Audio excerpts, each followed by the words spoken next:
श्री ठाकुर जी की बाल लीला मूल रूप से केवल यह सिखाने के लिए है कि सदा अहम शून्य रहकर के जीवन जियो प्रसन्न भाव से। मानव का स्वभाव है जरा सी उपलब्धि प्राप्त होते ही अहम को जन्म देता है, लेकिन सर्वगुण सर्व उपलब्धियों से परिपूर्ण है ठाकुर जी, पर अपने अहम को शून्य बनाकर के वृंदावन में लीला कर रहे हैं।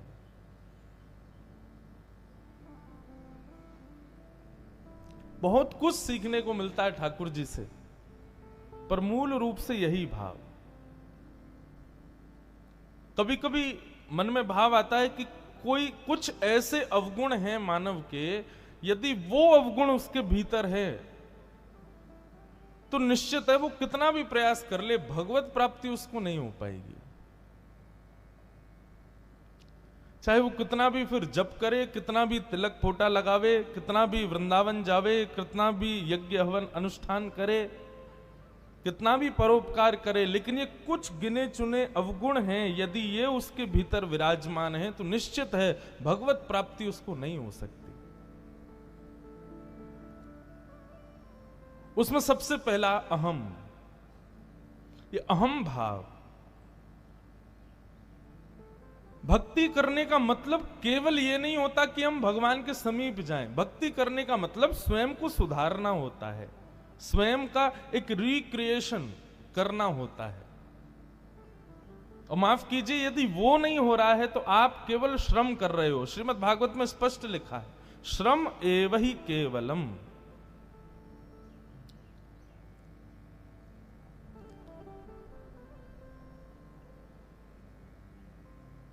श्रम नहीं करना है। हम जो भी करें वो लगना चाहिए हमारे जीवन में, हमारे स्वभाव में उसका परिवर्तन दिखना चाहिए।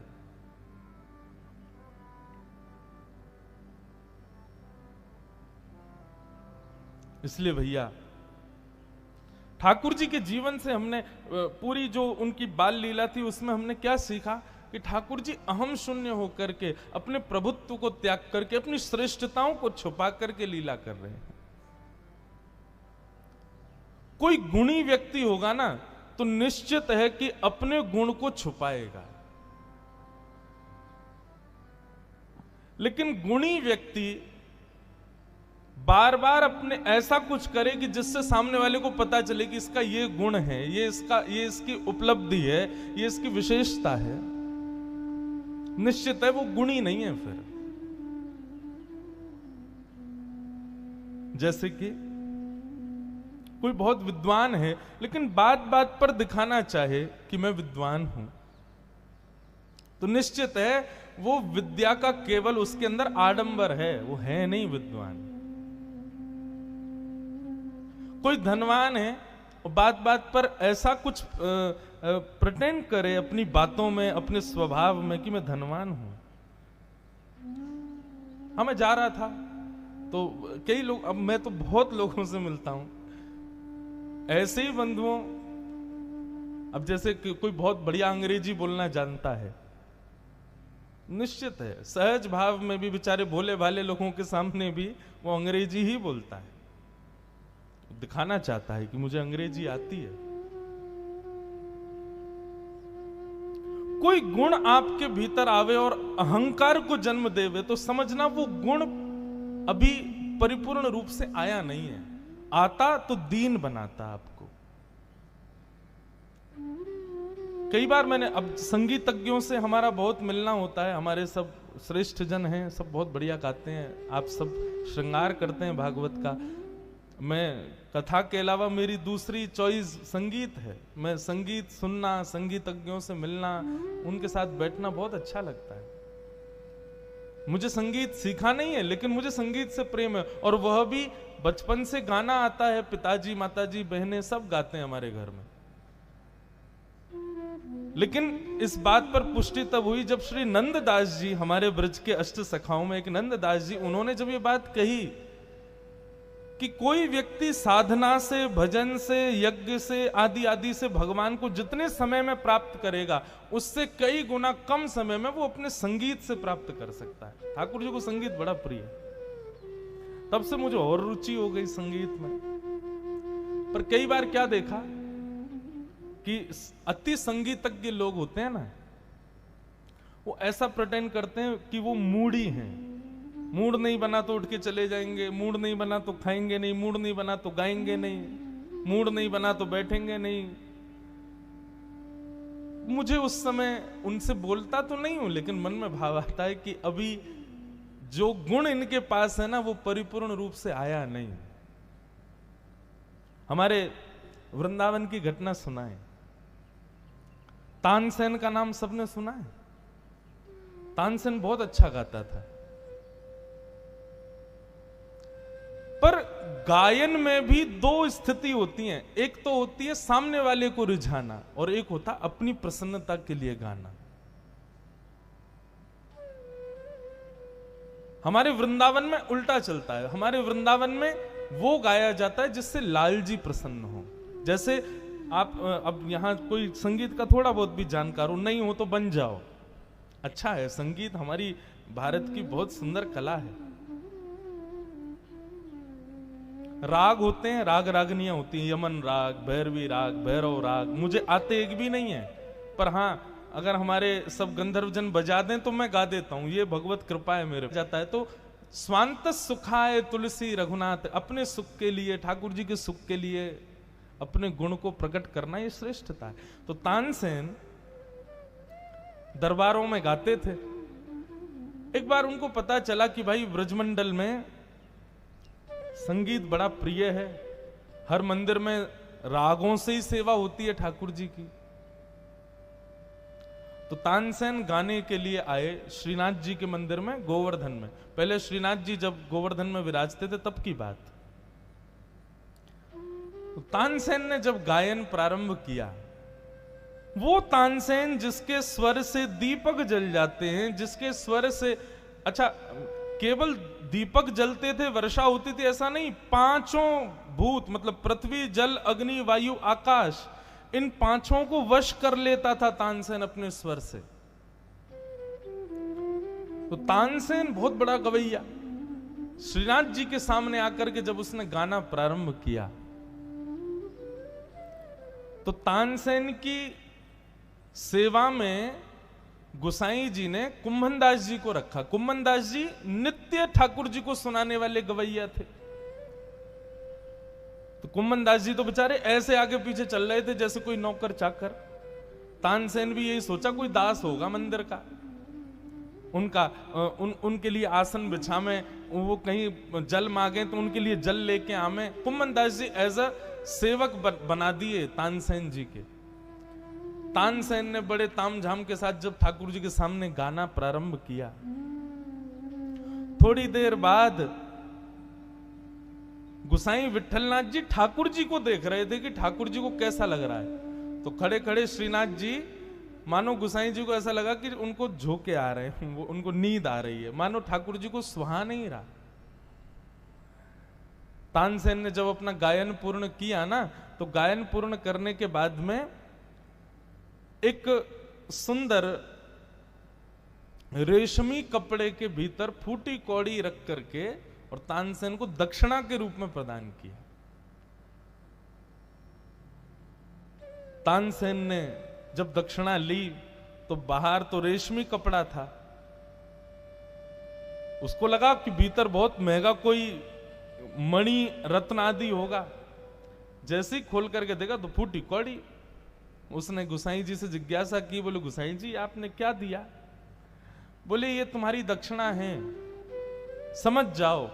बाहर रेशमी कपड़ा है, भीतर फूटी कौड़ी है, इसका मतलब तुम्हारा गायन केवल और केवल बाहर से लुभाने के लिए अच्छा है, भीतर उसमें कुछ है नहीं, वो फूटी कौड़ी के समान है, इसलिए दक्षिणा स्वीकार कर। तानसेन को अटपटा तो लगा, लेकिन तानसेन जब किनारे बैठा तब गोसाई विठलनाथ जी ने कहा, कुंभना चलो अब तुम कुछ सुनाओ। तो कुंभन दास जी जो तानसेन के आगे पीछे जल आदि कभी पिलाना, कुछ भोजन मांगे तो देना, कोई भी तानसेन आज्ञा करे पूर्ण करना। कुंभन दास जी ने जब आकर के ठाकुर जी के सामने बैठे और गाना प्रारंभ किया, तो कुंभन दास जी के गायन को सुनकर के एक तो होता है कि दूसरा गवैया गावे तो पहले गवैये को ईर्ष्या होनी चाहिए उससे कि ये मुझसे अच्छा गा रहा है। लेकिन तानसेन जी को ईर्ष्या तो प्रारंभ में हुई, लेकिन जैसे जैसे राग बढ़ता गया वैसे वैसे तानसेन के रोए खड़े हो में, नेत्रों से आंसू गिरे और उनका मन करे ये कुम्मनदास कब उठे और मैं इसके चरणों में प्रणाम करूं। तानसेन ने गुसाई जी से जाकर कहा, आपने मुझे बिल्कुल सही दक्षिणा दी महाराज, मैं इसी का अधिकारी हूं, यही मेरी दक्षिणा होनी चाहिए। और महाराज एक बात कहूं, फूटी कौड़ी भी नहीं देनी चाहिए मुझे, तो मैं तो उसका भी अधिकारी नहीं हूं। गायन तो इसे कहते हैं। जब इन्होंने गाना प्रारंभ किया तब मुझे ईर्ष्या हो रही थी, पर जब इन्होंने गाना विश्राम किया ना तो मुझे इनसे प्रेम हो गया।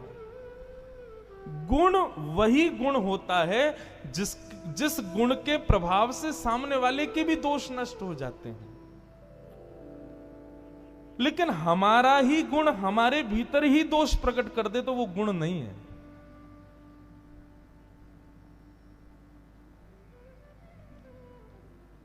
इसलिए भैया ज्ञानी हो, धनवान हो, रूपवान हो, जो भी गुण है आपका, उसको छुपाने का प्रयास करो। जब सब जगह प्रदर्शित मत कर दिया करो। जैसे महंगे रत्नों को घर में छुपा के रखते हैं, तिजोरी में रखते हैं, ऐसे हमारे गुण, ये सब हमारे रत्न हैं, इनको क्यों हम बाजार में विक्रय करने के लिए तांग देते हैं?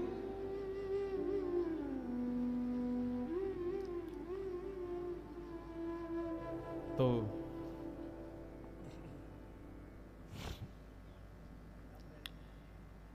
अहंकार ठाकुर जी को प्रिय नहीं।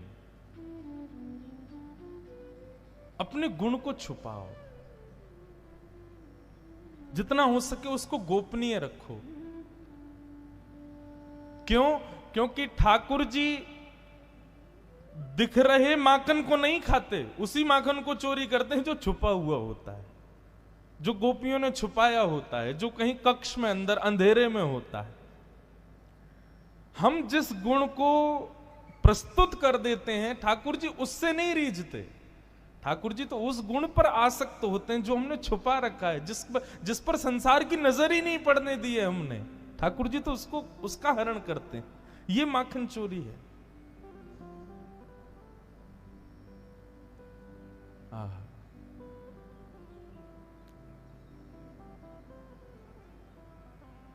योग्य बने हैं हम, उसका अहंकार नहीं, उसका प्रदर्शन नहीं करना चाहिए।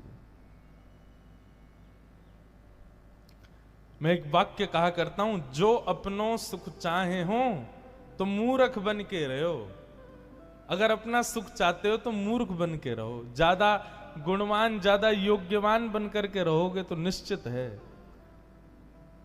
माँ कहेगी बेटा चाय बना। अब माँ मैं बना के लाता हूं ना, आपने बढ़िया बना दी तो बेटा रोज माँ तुमको ही ढूंढेगी, कहाँ हो बेटा, तू ही बना, उस पर नहीं बनती थे, तू ही बना। फिर परेशान हो जाओगे, मैया आप तो रोज मुझे ही ढूंढती हो। इसलिए अपनों सुख चाहे हो तो मूर्ख बन के रहे हो, अपना सुख चाहते हो तो फिर उसमें ऐसे। अच्छा, लेकिन ये आलस्य के रूप में इसको एक्टिवेट मत करना है, इस बात को कि हमें तो पड़े रहना कमरे में और मैया काम करवाएगी इसलिए काम बिगाड़ दो ताकि कहेगी नहीं। इस भाव से नहीं, भगवदीय भाव से।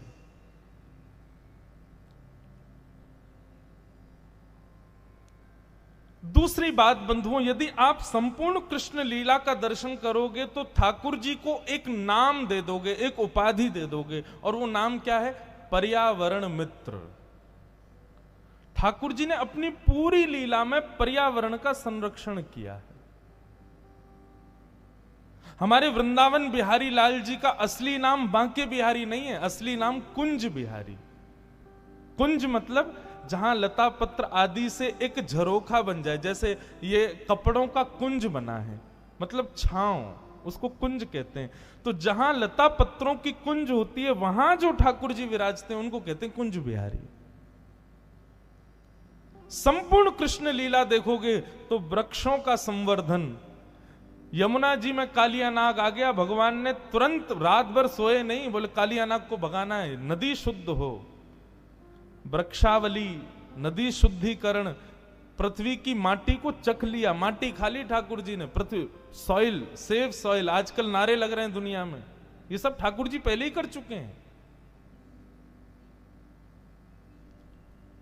नदियों का संवर्धन, वृक्षों का संवर्धन, माटी का, पृथ्वी का संवर्धन, और कल तो ठाकुर जी ने आनंद ही कर दिया, पहाड़ों का संवर्धन। गिरिराज जी उठा लिए अपने नक पर। यदि श्री कृष्ण को एक कोई एनवायरमेंटल वे में देखने वाला व्यक्ति देखे तो वह भी पर्यावरण मित्र उनको कह सकता है। यदि कोई व्यक्ति पर्यावरण संरक्षणता भी करे तो वो भी कृष्ण प्रिय बन सकता है। हवन के लिए समय नहीं है, व्रत मैं कर नहीं पाऊंगा, तीर्थ यात्रा मुझसे अभी नहीं हो पा रही है, लेकिन मैं पृथ्वी के पर्यावरण संरक्षणता में ध्यान ज्यादा देता हूं, तो निश्चित है ठाकुर जी आपके उस भाव से भी रीझ जाएंगे, क्योंकि स्वयं श्री कृष्ण भी वही कर रहे हैं।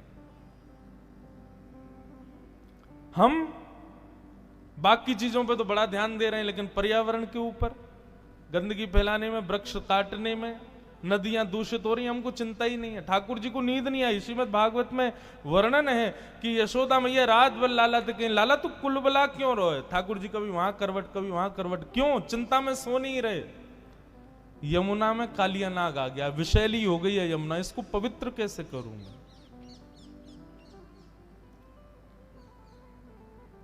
कई रूपों में, हर रूप में आप देखेंगे तो श्री कृष्ण परिपूर्ण दिखाई देंगे, हर भाव में परिपूर्ण है। ठाकुर जी ने अपने वाम हस्त की इकन्नी उंगली पर 7 कोस लंबे चौड़े गिरिराज पर्वत को धारण कर लिया। पर्यावरण की संरक्षणता, ठाकुर जी बहुत विशेष ध्यान देते हैं उस पर। मैं तो वृंदावन आने वाले लोगों से भी निवेदन करता हूं, अपनी कथाओं में कहता हूं कि वृंदावन आकर के आप और कुछ मत भी करो, बिहारी जी आदि मंदिरों में जाकर के ठीक है थोड़ी बहुत दक्षिणा चढ़ाओ, अतिशय दक्षिणा ना भी चढ़ाओ चलेगा, पर जितनी दक्षिणा चढ़ाने का मन है, जितना चढ़ावा चढ़ाने का मन है, उतने का यदि कोई वृक्षारोपण कर दोगे वृंदावन में, वृंदावन आकर के यमुना शुद्धिकरण के लिए कुछ मन में उत्साह प्रकट करोगे, तो मुझे ऐसा लगता है कि आप बिहारी जी को नहीं देखोगे, फिर बिहारी जी आपको देखेंगे कि ये मेरे वृंदावन को पुनः वन बनाने का प्रयास कर रहे हैं। द्वारिका जाओ, बद्रीनाथ जाओ, तीर्थों में जाओ, आज तक तीर्थों में जाते हैं लोग, उनकी भावना अलग। आप इस भावना से जाओ कि मैं उस तीर्थ को ऐसा बना के आऊं, उस तीर्थ में कुछ ऐसा करके आऊं, और जाने वाले लोगों को भी प्रेरणा दूं कि तीर्थ को वैसा बनाओ जैसा ठाकुर जी के समय था।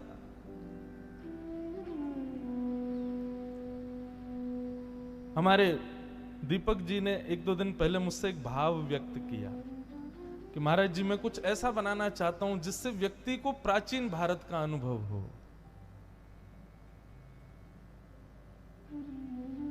हमारा हिंदू वैदिक सनातन धर्म बंधुओं ओल्ड फैशन नहीं है। आजकल आधुनिकताओं की वजह से हम लोग उसको ओल्ड समझते हैं, परंतु हर चीज का कोई ना कोई निदान है। समझना चाहिए यह भी एक भक्ति का मार्ग हो सकता है, वो हो सकता नहीं है, यह भी एक भक्ति का मार्ग है। पर क्या है ना, इसमें परिश्रम ज्यादा है, इसलिए लोग इस मार्ग को अपनाते नहीं। हम लोग भी बड़े चतुर हैं, जो आसान लगता हो, हमें बैठे बैठे करना हो, उसमें हमारी ज्यादा रुचि बनती है। जहां धूप लगे, ताप लगे, थोड़ा झुकना पड़ेगा, मेहनत करनी पड़ेगी, गंदगी उठानी पड़ेगी, इन सब कार्यों में परिश्रम है, इसलिए हम उस भक्ति के मार्ग को नहीं स्वीकार करते।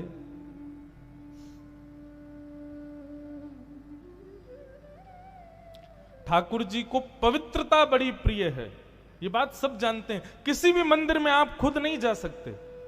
क्यों? आप बाहर से जाने कैसे आए होंगे, कहां छू के आए होंगे, क्या करके आए होंगे, इसलिए मंदिर में सोचो ठाकुर जी इतने पवित्र रहते हैं और हम कैसे रहते हैं?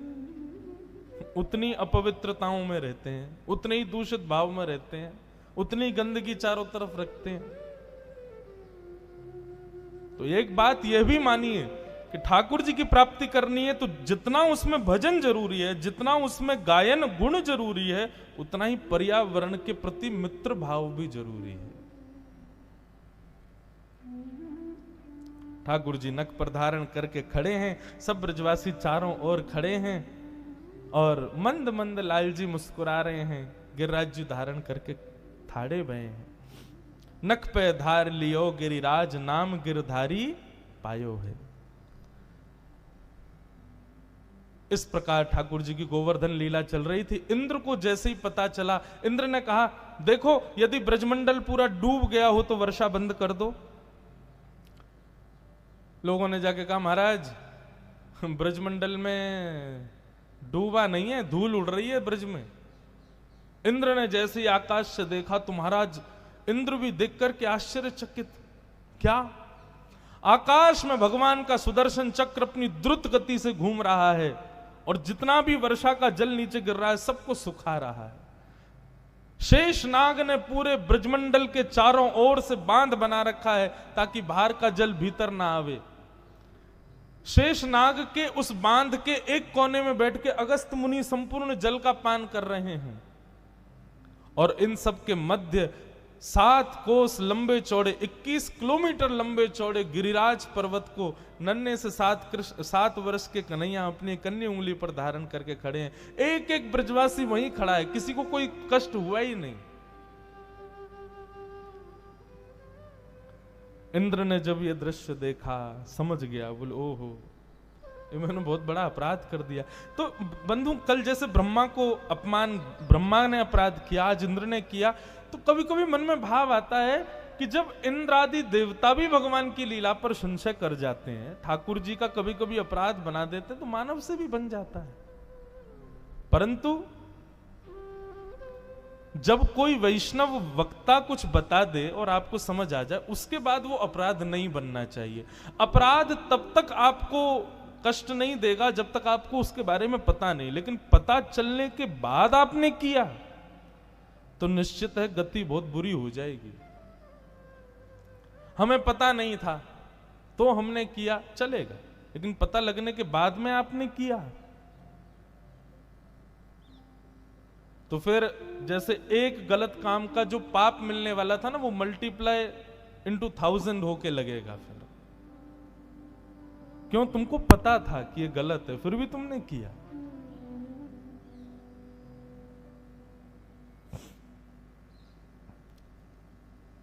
इंद्र को जैसे ही पता चला कि ये भगवान है, मैंने तो अपराध कर दिया, तुरंत वर्षा बंद कर दी। वर्षा बंद होते ही 7 दिन 7 रात्रि बाद सब ब्रजवासी बाहर आ गए। ठाकुर जी ने दोनों भुजाओं से गिरिराज जी को पकड़ा और एक तरफ से नीचे विराजमान कर दिया। ब्रजवासी सब ठाकुर जी को कंधा पे उठा के नाचने लगे, आनंद करने लगे। दूर देखा कि इंद्र खड़ा है। ठाकुर जी ने जैसे इंद्र को देखा, सब ब्रजवासियों से बोले अब थोड़ी देर नेक में आराम करके आऊं, आप लोग सब व्यवस्था करो। ठाकुर जी गए इंद्र के पास। इंद्र ने चरणों में प्रणाम करके भगवान की स्तुति गाई। भगवान मुझे क्षमा कर दो कि पिता गुरुस्त्वं जगतामधीशो दुरत्ययः काल उपात दंड हिताय स्वेच्छा तनुभि समीहसे मानम विधुन्वन जगदीश मानिना। बंधु, अपराध करने के बाद में जो उस अपराध को स्वीकार नहीं करता और उस अपराध को सत्य साबित करने के लिए कि मैंने नहीं किया, हमेशा षड्यंत्र रचता रहता है, ऐसा व्यक्ति राक्षस ही माना जाता है। लेकिन अपराध करने के बाद में नतमस्तक हो जाए, अपने अपराध को स्वीकार करे और दंड के लिए स्वयं को प्रस्तुत कर दे, वही मानव है। मुझसे कोई पूछे कि मानव का सबसे बड़ा गुण क्या है, तो अपने अवगुणों को स्वीकार करना यह मानव का सबसे बड़ा गुण है। हम लोग अपने अवगुण स्वीकार नहीं करते। हमारे अंदर कोई कमी है। और आजकल तो एक नई प्रचलन चालू हो गया है कि हमारे अंदर अवगुण है, और कोई व्यक्ति यदि हमको बताए कि तुम्हारे अंदर ये अवगुण है, तो हम सुनकर के भी उसको क्या बोलना चाहिए इतने ढीठ हो गए हैं कि हम पे कोई फर्क ही नहीं पड़ता है। हमारे गुरुदेव, हमारे पूज्य पिताजी महाराज कथाएं सुनते हैं और सुन करके केवल ये निकालते हैं कि इसको क्या सुधार करना है, इसने गलती कहां की, गलत कहां बोला। जब तक अपराध जन्य नहीं, अपराध कोई नहीं बताएगा। क्यों कहते हैं गोस्वामी तुलसीदास जी की, निंदक नियरे राखिए। हम लोग क्या करते हैं, सदैव प्रशंसा करने वालों को समीप रखते हैं और वो हमको फुलाते रहते हैं गुब्बारे की तरह ऊपर। निंदकों को समीप रखो, जो आपके अवगुण आपके मुंह पे बता दे, जो आपकी कमियां आपके सामने रख दे, ताकि उस पर काम करने का अवसर मिले आपको। अपनी गलतियों को स्वीकार करो और बदलाव करो। फिर बंधुओं देर हो जाएगी बहुत, फिर पछताएंगे हम कि हम चाह सकते थे, हम चाहते तो इसको ठीक कर सकते थे, क्यों नहीं किया। और माफ कीजिएगा, दुनिया का सबसे बड़ा कष्ट यदि कोई है ना, तो वो है गिल्ट। अपने अंदर से अपने ही प्रति घृणा होना, और ये होगी, सबको होगी। जिसने भी अपने अपराध को जानकर के भी नहीं सुधारा उसको होगी। और माफ कीजिएगा, जो व्यक्ति स्वयं से घृणा करते हुए प्राण त्यागता है, निश्चित है कि उसका पुनर्जन्म होगा और किसी भयानक योनि में होगा। क्यों? क्योंकि स्वयं के प्रति घृणा तभी होती है जब हम चाहते हुए भी अपने अवगुण को ठीक नहीं कर पाते। कर तो सकते थे लेकिन प्रयास नहीं किया। इंद्र ने आकर के भगवान से क्षमा मांगी और क्षमा मांगते हुए भगवान से प्रार्थना करते हुए बोला कि नाथ मुझे दंड दीजिए। आप क्या दंड देंगे? भगवान ने बहुत सुंदर बात कही, बोले इंद्र तुम झुक गए और अपने अपराध को स्वीकार कर लिया, यही तुम्हारा दंड है। आज के बाद कभी अहंकार मत करना अपनी गद्दी का, अपनी सत्ता का। क्यों? एक क्षण लगेगा हमको तुमको तुम्हारे पद से भ्रष्ट करने में, इसलिए आज के बाद कभी अपराध मत करना। जैसे ही भगवान ने क्षमा किया, सोई ब्रह्मा जी प्रकट हो गए, बोले मेरे से अपराध हुआ, आप आज तक मेरे से नाराज बैठे हो। इंद्र ने अपराध किया, आपने उसको क्षमा क्यों किया? तो भगवान बोले देखो, दोनों के अपराध में कारण क्या है। इंद्र ने, ब्रह्मा ने जो अपराध किया उसमें वैष्णव भक्त ब्रजवासियों को ठाकुर जी से दूर किया है, और इंद्र का जो अपराध है इसमें सब समीप आए हैं। 7 दिन तक मेरे को ही देख रहे थे, सब मेरे पास थे, मेरे हृदय के समीप थे। इसलिए ब्रह्मा तुम्हारा जो अपराध है ना वो दंडनीय है, क्योंकि तुमने वैष्णवों को, भक्तों को भगवत सत्ता से दूर किया है। और इंद्र ने जो किया उससे सब समीप हुए, इसलिए इंद्र से मुझे नाराजगी नहीं। इसलिए भैया, किसी कारण से यदि आप भगवत विमुख हो रहे हो, किसी कारण से कथा विमुख हो रहे हो, किसी कारण से भजन विमुख हो रहे हो, तो वो कारण निश्चित ठाकुर जी उसको पॉइंट करेंगे कि ये कारण मुझे प्रिय नहीं है, चाहे वो कोई भी कारण हो। भगवान ने इंद्र को क्षमा कर दिया, और क्षमा करने के पश्चात इंद्र ने ठाकुर जी के चरणों में प्रणाम किया, प्रस्थान कर गए। भगवान लौट करके वापस ब्रज में आ गए, और फिर आगे कुछ लीलाएं ठाकुर जी की बताई गईं। एकादशी व्रत का महात्म्य बताया गया, और तत्पश्चात श्रीमद् भागवत का रास पंचाध्यायी प्रारंभ हुआ। बंधुओं, अब निश्चित रूप से प्रेम किसे कहते हैं, प्रेम की परिभाषा क्या है, वो यहां से प्रारंभ होगा। रास पंचाध्याय। बंधुओं, संपूर्ण वेद वेदांतों का सार श्रीमद् भागवत, और संपूर्ण श्रीमद् भागवत का सार रास पंचाध्यायी, और संपूर्ण रास पंचाध्यायी का सार गोपी गीत जो यहां विद्यमान है। मैंने पहले ही निवेदन किया कि श्रीमद् भागवत बंधुओं प्रेम प्रकाश ग्रंथ है, प्रेम प्रकट करता है ठाकुर जी के प्रति। तो अब यहां से रास पंचाध्याय प्रारंभ हो रहा है, बहुत ध्यान से सावधानी से सुनिएगा। ये रास किसे कहते हैं, रास है क्या, वो सब भाव अब यहां बताए जाएंगे।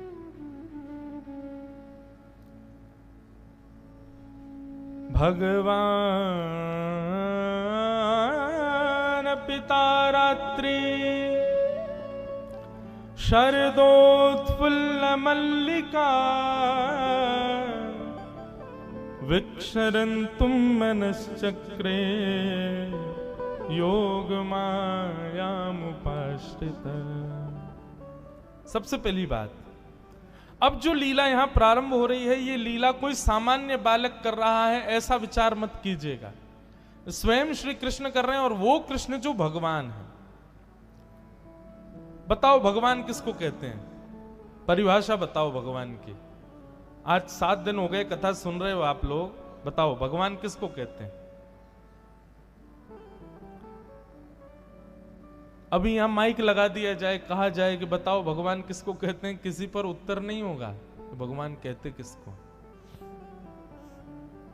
आप कहोगे मोर मुकुट वंशी वारे, पीतांबरी पहन करके बढ़िया सुंदर चाल चलेंगे, सुंदर रूप होगा।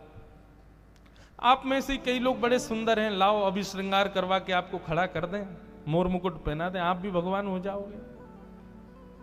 श्रृंगार बाह्य आवरण है, वास्तव में भगवान है कौन। जैसे धनवान, बलवान, ज्ञानवान, ऐसे ही भगवान जो 6 भगों से युक्त है उसको भगवान कहते हैं। 6 भग कौन कौन से? उत्पत्ति प्रलयम चैव भूतानाम अगति गति वेत्ति विद्याम अविद्याम च सवाच्यो भगवान इति। ये 6 भग जिसके पास हैं, सबसे पहला उत्पत्ति प्रलयम चैव, सृष्टि की उत्पत्ति की सीमित तिथि जिसको पता हो, निश्चित तिथि, और इस संपूर्ण ब्रह्मांड की प्रलय स्थिति जिसको पता हो, जिसके ज्ञात में हो, जिसके ज्ञान में हो। और केवल ब्रह्मांड की उत्पत्ति प्रलय नहीं, हमारी आपकी सबकी उत्पत्ति और प्रलय जिसके वश में हो, जिसकी शक्ति में हो। वो मूकम करोति वाचालम पंगुं लंघयते गिरिम यत् कृपातमहं वंदे परमानंद माधवम। वो चाहे तो गूंगे से बुलवा सकते हैं, वो चाहे तो बोलते हुए को गूंगा कर सकते हैं, वे चाहे तो अत्यंत लाचार व्यक्ति को धनवान बना सकते हैं, वे चाहे तो अत्यंत धनवान को लाचार बना सकते हैं।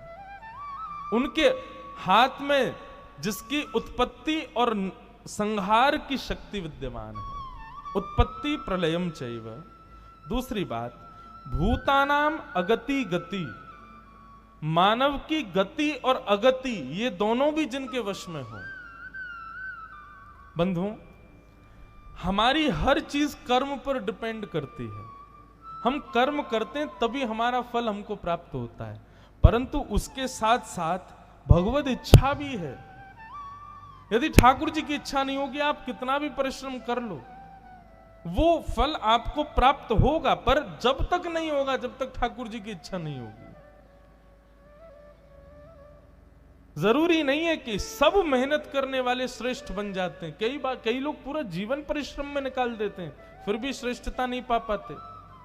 लेकिन हाँ, निश्चित है कि उनका वो पूर्व जन्म का कर्म संचित होकर कभी ना कभी तो उनको श्रेष्ठ बनाता है। तो कई बार हम लोग देखते हैं कई लोग बिल्कुल मेहनत नहीं करते, बिना मेहनत किए ही बन जाते हैं। तो निश्चित है कि वो पूर्व का आया है उनका। तो जिनकी इच्छा से उत्पत्ति प्रलय होता है, जिनकी इच्छा से गति और अगति निश्चित होती है। 4 बात हो गई, उत्पत्ति प्रलयम चैव भूतानाम अगति गति वेत्ति विद्याम अविद्याम च। विद्या और अविद्या यानी कि ज्ञान और अज्ञान का जिनको बोध है। पूतना राक्षसी है पर लक्ष्मी बन के आई, भगवान पहचान गए कि लक्ष्मी नहीं है, ये राक्षसी है। इतने राक्षस रूप बदल बदल करके आए, लेकिन ठाकुर जी सबको पहचान गए। मतलब आप चाहे कितना भी आडंबर कर लो, लेकिन ठाकुर जी आपकी मनस्थिति को जानते हैं, मन के भाव को जानते हैं कि है कैसे। ये जानकारी जिसको हो, ये 6 भग जिनके पास हो, वो भगवान, वो भगवान। ऐसे भगवान ने मनश्चक्रे मन बनाया, किसके लिए? गोपियों के साथ रास विहार के लिए।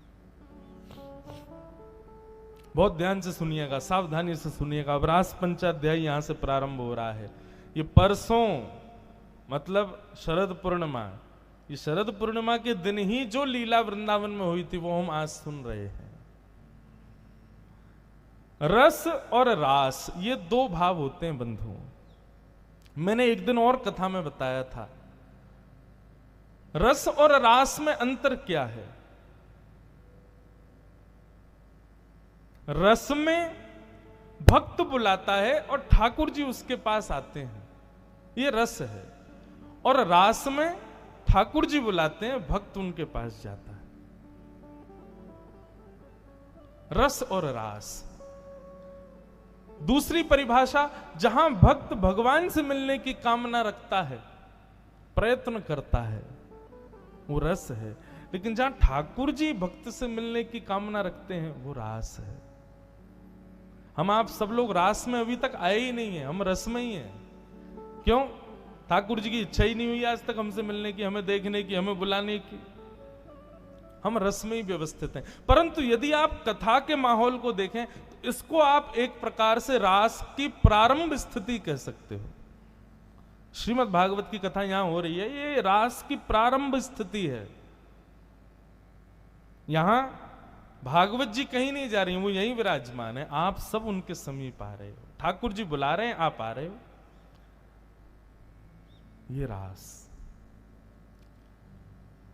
रास की स्थिति। भगवान ने पहले ही गोपियों को निमंत्रित कर दिया था, शरद पूर्णिमा की रात्रि आएगी, हम आप सब लोगों के साथ में रास विहार करेंगे। आज जैसे ही शरद पूर्णिमा का चंद्रमा उदित हुआ, सब गोपियां विचलित हो गईं कि हमें जाना है, श्याम सुंदर के समीप जाना है। परंतु प्रतीक्षा कर रही है कि श्री कृष्ण बुलाएंगे तो हम जाएंगे, मानिना है। इतने में ही श्याम सुंदर ने कदम्ब के वृक्ष के नीचे बैठ करके अपनी कोमल उंगलियों से अपनी वेणु को आच्छादित करते हुए, अपने अधर का पान कराते हुए जैसी प्राण पिरोए, बाज उठी वंशी वृंदावन में। मधुर वंशी का स्वर उनको सुनाई दे रहा था जो सामान्य है, पर वो स्वर शब्द बनकर के सुनाई दे रहा था उन लोगों को जो कृष्ण प्रेम में उन्मुक्त हैं। जैसे अभी वंशी बज रही है, हमारे भैया बजा रहे हैं, हमको क्या सुनाई दे रहा है कि स्वर बज रहा है। पर जब रास की भूमिका हुई थी तब ये स्वर नहीं सुनाई दे रहा था। गोपियों को लग रहा था मानो श्री कृष्ण ही मधुर वाणी में बुला रहे हैं। अरे गोपियों जल्दी आओ, मैं प्रतीक्षा कर रहा हूं तुम्हारी। ऐसा स्वर जाकर के कानों में घुल गया, मानो सबको बुलाने लगा, चलो जल्दी ठाकुर जी बुला रहे हैं। बंधुओं, कथा में अनेक लोग आते हैं, कथा में सबकी एंट्री है, सब आओ। पर कथा जब होती है ना तो कुछ लोगों को तो लगता है केवल ये व्यास जी एक हैं वो बोल रहे हैं, कुछ लोगों को लगता है इनके सामने पोथी है उसमें से देख के बोल रहे हैं, कुछ लोगों को लगता है कौन बोल रहे हैं, कौन क्या बोल रहे हैं, हमको इससे कोई मतलब नहीं। पर कई गिने चुने लोग ऐसे होते हैं, उनको इससे मतलब नहीं व्यास जी क्या, कौन है, कैसे हैं, क्या है, वे बस नेत्र बंद करके श्रवण करते हैं। उनको प्रत्येक शब्द ऐसा लगता है मानो श्री कृष्ण ही इन शब्दों के भाव से हमारे हृदय में प्रवेश कर रहे हैं। यह स्थिति कई लोगों की ऐसी हो जाती है। रास में पधारी हुई गोपियों की स्थिति ऐसी है, उनको स्वर सुनाई नहीं दे रहा है, उनको ऐसा ही लग रहा है कि श्री कृष्ण बोल रहे हैं कान में आके कि चलो मैं तुम्हारी प्रतीक्षा कर रहा हूं। बंधुओं, गोपी किसे कहते हैं? गोपी कोई स्त्री जन्य नहीं है। गोपी एक स्वभाव का नाम है, गोपी एक भाव का नाम है, गोपी एक नेचर का नाम है। कोई नथनी पहने, वो क्या बोलते हैं उसको, घाघरा पहने या साड़ी पहने, वो गोपी है? नहीं, गोपी एक स्वभाव है। और कैसा स्वभाव? जैसे हमारी प्रत्येक इंद्रिय, आंख सुंदर देखना चाहती है, कान सुंदर सुनना चाहते हैं, नासिका सुंदर सुगंधी चाहती है, जीभ सुंदर रस चाहती है, हाथ सुंदर स्पर्श चाहते हैं, ठीक वैसे ही गोपी का स्वभाव क्या है? वो प्रत्येक भाव से केवल कृष्ण को चाहती है।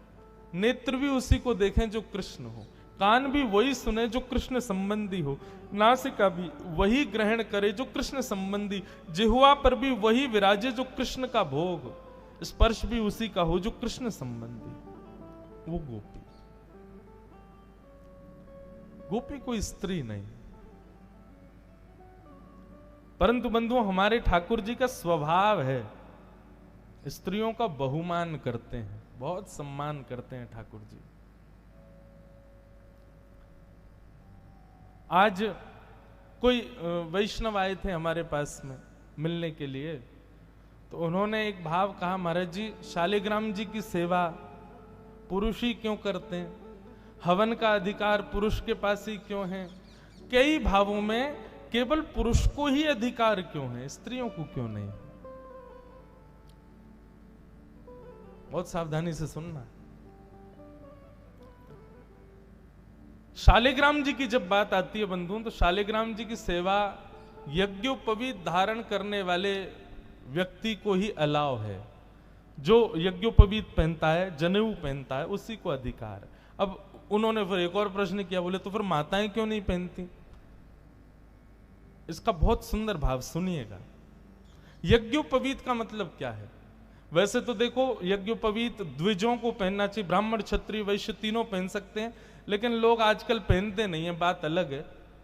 नहीं तो यहां पर भी जो लोग विवाहित बैठे हैं, उन्होंने भी अपने विवाह में तो यज्ञोपवीत पहना ही होगा। वैश्य भी पहनते हैं। पुरुष लोगों को यज्ञोपवीत पहनना पड़ता है। यज्ञोपवीत में 3 धागे होते हैं, और 3 धागे किस बात को रिप्रेजेंट करते हैं? देव ऋण, ऋषि ऋण, पितृ ऋण। ऋण का मतलब होता है लोन। माताएं बहनें जो है ना, ये लोन रहित हैं, इन पर कोई कर्जा नहीं है। हम पुरुषों पे बहुत कर्जे हैं, पितरों का कर्जा, ऋषियों का कर्जा और देवों का कर्जा, ये कर्जे सब हमें हमको ही चुकाने हैं। माताओं पर कोई कर्जा नहीं है। माताएं जितना भी दान पुण्य करती है ना, वो सब उनको पूरा पूरा मिल जाता है उसका फल। लेकिन मानव का, जैसे कि आजकल जॉब करने वाले को अकाउंट में पैसे, उसकी सैलरी तो 60,000, लेकिन आते कितने? आधा उसमें कट गया, आधा उसमें कट गया, आधा कुल मिलाकर कितना? 45,000 आया। ठीक वैसे ही हम पुरुष जब पुण्य करते हैं ना, तो हमारा आधा कट जाता है ऋषि ऋण में, आधा कट जाता है पितृ ऋण में, आधा कट जाता है देव ऋण में। कुल मिला के हमने जितना पुण्य किया उसका 45-30% हमको प्राप्त होता है। पर माताओं को पूरा पूरा प्राप्त होता है, क्योंकि उन पर कोई ऋण नहीं है। इसलिए पुरुषों को विशेष अधिकार देते हैं हवन करने का, शालिग्राम पूजा आदि सेवा करने का। क्यों? ताकि तुम्हारा जो ये पुण्य कटता है ना, देव ऋण, ऋषि ऋण, पितृ ऋण में, उसमें थोड़ा तुमको रिलैक्सेशन मिल जाए। जो 45% पुण्य मिल रहा है, उसमें थोड़ा सा बढ़ोतरी 55 मिल जाएगा। इसलिए बात बात पर ऐसा विचार नहीं करना चाहिए कि स्त्रियों को साइड किया गया। नहीं, हमारे देवों के समान, हमारे शास्त्रों के समान स्त्रियों का सम्मान कहीं किया ही नहीं गया। पूरा रावण लंका जला दी पूरी, केवल सीता जी के लिए। कुरुक्षेत्र के मैदान में स्वयं योगेश्वर कृष्ण रथ के सारथी बन गए द्रौपदी के सम्मान के लिए।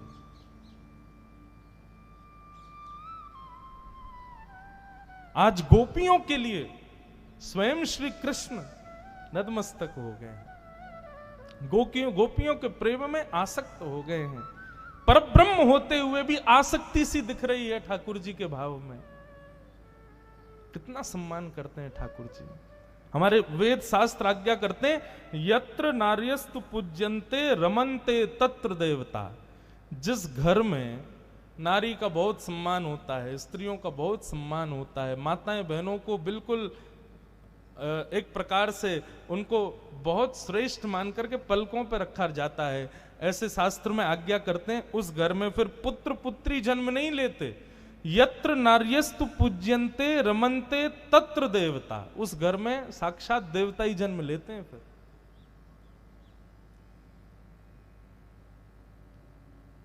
हमारे ठाकुर जी बहुत सम्मान करते हैं। तो पुरुष लोग जो हैं ये ऑलरेडी बहुत कर्जे में डूबे हुए हैं, और उसके बाद भी इतना दुराचार कर देते हैं, तो फिर बेचारे कौन सी जगह जाएंगे कुछ पता नहीं है। इसलिए अधिकतर घरों में देखा जाता है माताएं बहनें ही भजन करती हैं, वही कथा सुनती हैं, वही सेवा करती हैं, वही सब करती हैं, और फिर कर करके क्या उनकी इच्छा क्या होती है? अपने लिए नहीं, पूजा आदि कुछ भी करेंगी, हमारे पति सुखी हो जाएं, हमारे बेटे का सब बढ़िया हो जाए, हमारे पिताजी का सब मंगल हो जाए। क्यों? क्योंकि उनके जीवन में कोई संकट ऐसा नहीं है। वो सदैव अपने पिता पुत्र और पति के लिए ही जीती। ऐसा त्याग में जीवन जीने वाली माताएं होती हैं, इसलिए ठाकुर जी उनसे बहुत प्रेम करते हैं। इसलिए भैया ठाकुर जी से कई बार कोई मुझसे कहता, महाराज जी हम आइडल किसको माने? श्री कृष्ण को मानो। ठाकुर जी के गुणों में से कुछ गुण अपने भीतर लाना प्रारंभ करो। हमारे यहां शास्त्रों में कुछ चीजों को महाराज जी विधि निषेध बताया। विधि मतलब क्या करना चाहिए, निषेध मतलब क्या नहीं करना चाहिए। ऐसे कुछ गुण बताए, यदि उनका कोई व्यक्ति ध्यान नहीं रखता, उसके हाथ की कभी ठाकुर जी सेवा भी स्वीकार नहीं करते। मान लीजिए कोई व्यक्ति यदि गलत भोजन करता है, निश्चित है कभी ना कभी जीवन में बदलाव आया तो वह भी भगवत प्राप्ति कर लेगा। मान लीजिए कोई व्यक्ति किसी के साथ कुछ अनुचित कर दिया है, लेकिन अपने आप को सुधार के भली भांति सही मार्ग पर चले तो कभी ना कभी भगवत प्राप्ति कर लेगा। परंतु बंधुओं, कुछ अपराध ऐसे बताए गए हैं, इन अपराधों को करने वाला व्यक्ति दुनिया में कुछ कर ले, भगवत प्राप्ति उसको कभी नहीं हो पाएगी।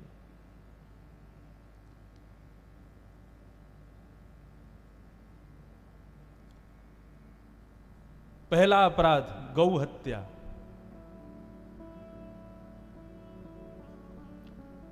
गौ हत्या की हो और वो व्यक्ति कभी मंदिर आदि में कोई अनुष्ठान आदि में कर्म में चला जाए, अरे कहां तक है, अपने पितरों को भी यदि तर्पण कर रहा होगा तो पितृ भी उसके हाथ का जल स्वीकार नहीं करते। गौ हत्या। दूसरा बताया गया व्यभिचार। व्यभिचार किसको कहते हैं? अपने आचरण से भ्रष्ट हो जाना, पर स्त्री संग या पर पुरुष संग करना, विवाह के पश्चात अन्यत्र किसी के प्रति भाव रखना, ऐसे व्यक्ति के द्वारा किए गए पूजन में कोई देवता उसके हाथ का कोई जल भी स्वीकार नहीं करते। पितृ भी जिस लोक में होते हैं, यदि इस प्रकार का मानव कभी जल अर्पित कर दे, जो व्यभिचार करता है अपने जीवन में, तो पितृ यदि कहीं श्रेष्ठ स्थान पे होंगे तो वहां से भी पद भ्रष्ट हो जाते हैं। व्यभिचार। तीसरा, पहला गौ हत्या, व्यभिचार। तीसरा ब्रह्म हत्या, ब्राह्मण की हत्या कर दे, ब्राह्मण का अपराध कर दे। और चौथा वैष्णव भक्त संतों का अपराध। जीवन में बंधुओं इन चार चीजों से बच के रहिएगा।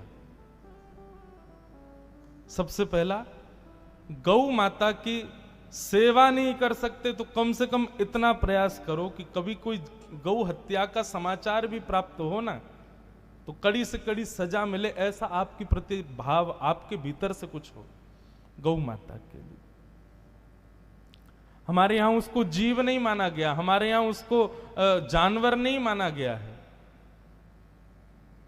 अनंत भाव गौ के लिए कहे गए हैं शास्त्रों में। भीष्म पितामह तो महाभारत के अनुशासन पर्व में गैया के इतने महात्मा बताते हैं, इससे बचिए। दूसरा, व्यभिचार से बचिए। संपूर्ण जीवन बंधुओं व्यभिचार नहीं करना है। कभी पर व्यक्ति का संग नहीं करना है, अपराध लगता है बहुत बड़ा। तीसरा, ब्रह्म हत्या, ब्राह्मण की हत्या। अच्छा, ब्रह्म हत्या का मतलब यहां पर कोई ब्राह्मण को मार देना नहीं है। ब्रह्म हत्या का मतलब ब्राह्मणों का तिरस्कार करना। मैं एक बार बहुत बड़े घर में गया मुंबई में, किसी बहुत बड़े व्यक्ति के यहां। उन्होंने मेरे सामने एक ब्राह्मण का अपमान किया। उस दिन हमने उनके घर पर क्रॉस लगा दिया, जीवन में आएंगे बंबई, पूरे दुनिया में जाएंगे, लेकिन ऐसे व्यक्ति से संबंध नहीं रखना जो ब्राह्मण का सम्मान नहीं करता, स्त्रियों का सम्मान नहीं करता, गौ माता का सम्मान नहीं करता, वैष्णवों का सम्मान नहीं करता, ऐसे व्यक्ति से संबंध रखना ही नहीं है। उस व्यक्ति का संबंध दुखजन्य होता है। ठाकुर जी फिर उससे संबंध तोड़ देते हैं जो ऐसों का संबंध रखता है। ब्रह्म सम्मान और वैष्णवों का सम्मान। आप कुछ नहीं तो तिलक लगा है, किसी की कंठी माला है, वैष्णव वेश है, कुछ मत करो, हाथ जोड़ के बस नमन कर लो, वंदन कर लो, इतना मात्र कर लो बस। ठाकुर जी से सीखो। भगवान की कथा तो सुन रहे हैं, कृष्ण को पूज तो रहे हैं, लेकिन उनके जैसे लक्षण दो चार तो आए हमारे भीतर। श्री कृष्ण वंशी का नाद किया, नाद सुनते ही समस्त गोपियां ठाकुर जी के सन्मुख प्रकट हो गई। सब अपने अपने घर से दौड़ी हैं श्री कृष्ण से मिलने के लिए। भगवान ने जैसे सामने समस्त गोपियों को देखा। अच्छा, यहां पर बंधुओं अब देखो, कुछ भाव ऐसे हैं उनके प्रति आपके अंदर संशय नहीं आना चाहिए, तर्क नहीं आना चाहिए। इसको स्त्री पुरुष मिलन मत समझिएगा, ये जीवात्मा परमात्मा का मिलन है। रास बिहार में ठाकुर जी की आयु कितनी है? 6.5 से 7 वर्ष के बीच के ठाकुर जी हैं बस। और जो गोपियां ठाकुर जी से रास करने के लिए पहुंची उनकी उम्र कितनी है? बोले 6 वर्ष से लेकर के 120 वर्ष तक की गोपी है रास में। मतलब बिना दांत वाली अम्मा भी आई है ठाकुर जी के संग रास करने। तो इसको आप काम लीला नहीं कह सकते हो। कोई अट्रैक्शन नहीं है यहां पर। ये जो संसार का प्यार व्यार जो होता है ये सब नहीं है यहां पर। और जिस भाव से 6 वर्ष की कन्या ठाकुर जी को देख रही है ना, प्रियतम भाव से, उसी भाव से 120 वर्ष की गोपी भी ठाकुर जी को देख रही है। इसको क्या मानोगे? कथा में 6 वर्ष की बालिका भी बैठी है और 120 तो नहीं बैठी होंगी, लेकिन 60, 70, 80 तक की भी माताएं बैठी हैं। सबके चेहरे पे समान प्रेम, कृष्ण को सब प्रेम करते हैं। ठीक वैसे ही रास बिहार में है। तो इसका मतलब एक काम लीला नहीं है।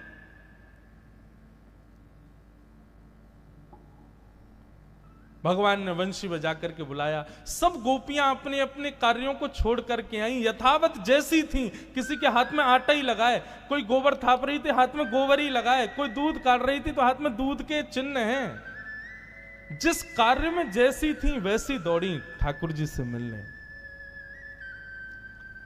भगवान के सन्मुख जाकर के खड़ी हो गई। ठाकुर जी ने वंशी नाद विश्राम किया और जैसे ही सामने देखा, सामने देख करके सब गोपियों को ठाकुर जी कहने लगे, स्वागतम वो महाभाग प्रियम किम करवाणि व ब्रजस्यानामयं कश्चे ब्रूता गमन कारणम। आइए आइए आइए, स्वागतम स्वागतम, आप सब लोगों का स्वागत है। वाह वाह, आज शरद पूर्णिमा की रात्रि पर इतनी सारी गोपियां आई हैं। आइए, पहले तो स्वागत किया, उसके बाद ठाकुर जी कहते हैं ब्रूतागमन कारणम, आपके आने का कारण क्या है? एक तो आपने मुझे निमंत्रण दिया, महाराज जी आज रात को मेरे यहां भोजन करने आना। मैंने ठीक है आएंगे। कथा के बाद आपने मुझे फोन किया, आप आ नहीं रहे, मैंने आपकी मनपसंद सब्जी बनाई। मैंने कहा अभी आ रहा हूं, मैं तुरंत पहुंच गया। जैसे ही घर आया तो आपने दरवाजा खोला, आइए आइए महाराज जी पधारिए। अब मैं अंदर आया, भूख लगी, कथा के बाद बड़ी भूख लगती है। आप बोले ब्रूतागमन कारणम, आज आपके आने का कारण क्या है? ये तो बड़ा अनुचित लगेगा, आपने 2 बार निमंत्रण दिया, मैं आया तो आप कह रहे हो आने का कारण। गोपियां यही स्थिति कह रही हैं, नाथ आपने पहले हमसे कहा था शरद पूर्णिमा पे मिलोगे, फिर भी हम नहीं आ रही थी तो आपने वंशी बजा के बुलाया, और उसके बाद आप कह रहे हो ब्रूतागमन कारणम, अपने आने का कारण बताओ। ठाकुर जी ने 10 श्लोकों में कहा कि वापस चली जाओ, और कैसे समझाया? स्त्री धर्म बताने लगे, स्त्रियों का धर्म क्या होता है वो सब समझाने लगे। बोले अरे सास की सेवा करने से ऐसा होता है, पति के चरणों में बैठने से ऐसा होता है, बच्चों का ध्यान करने से ऐसा होता है, भर्तु शुश्रूषणम स्त्रीणाम परो धर्मो यमाय तद्बंधुनाम च कल्याणम प्रजानाम चानुपोषणम। सारे संसार की स्थितियां समझाने लगे गोपियों को। बंधु यही होता है, जब वैष्णव भक्ति मार्ग में बढ़ता है ना, तो भक्ति मार्ग में जैसे जैसे आगे बढ़ता है, संसार की उतनी प्रायोरिटीज उसको बताई जाती हैं, उतनी प्रायोरिटीज उसके दिमाग में घूमती रहती हैं। यदि मैंने ऐसा किया तो माता पिता को अनुचित लगेगा, ऐसा किया तो परिवार का भी ध्यान देना, ऐसा किया तो ये होगा। ये होता है। गोपियों को भगवान स्त्री धर्म समझाने लगे, और 10 श्लोकों में स्त्री धर्म समझाते हुए बोले जाओ, वापस लौट जाओ, अपने अपने पति परिवार के पास में रहो। अर्धरात्रि में ऐसे परपुरुष के पास आना अच्छी बात नहीं है, चलो लौट जाओ। गोपियां शांत खड़ी रहीं। जब भगवान मौन हो गए तब गोपियां बोली अब आपका हो गया तो हम कुछ कहें? भगवान बोले हाँ बोलो। अब यहां से गोपियों ने उत्तर दिया ठाकुर जी को कि हम क्यों आए हैं। इसी को प्रणय गीत कहते हैं। गोपियां कह रही हैं मैवं विभोरहति भवान् गदितुं नृशंसम्